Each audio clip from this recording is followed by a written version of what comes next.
કિંમત ₹14,080 ની મત્તાના જુગારધારાનો ગણનાપાત્ર કેસ શોધી કાઢતી બેસ્તાન પોલીસ સ્ટેશન વિસ્તારમાં પ્રોહિબિશન તથા જુગાર અંગેનો ગેરકાયદેસર પ્રવૃત્તિ અટકાવવા સારું સૂચના આપેલ હોય જે અનુસાર સર્વેલન્સ સ્ટાફના પોલીસ માણસો સાથે બેસ્તાન પોલીસ સ્ટેશનમાં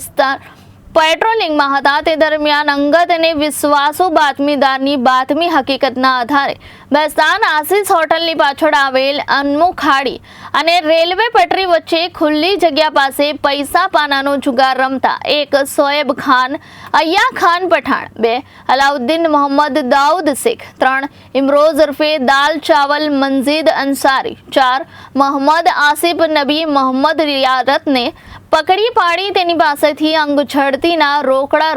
₹8,270 તથા દાવના ₹5,810 કુલ્લે કિંમત મળી ₹14,080 ની મત્તાનો મુદ્દામાલ કબજે કરી તેમના વિરુદ્ધમાં બેસ્તાન પોલીસ સ્ટેશનમાં ગુનો નોંધી કાયદેસરની કાર્યવાહી કરવામાં આવેલ છે।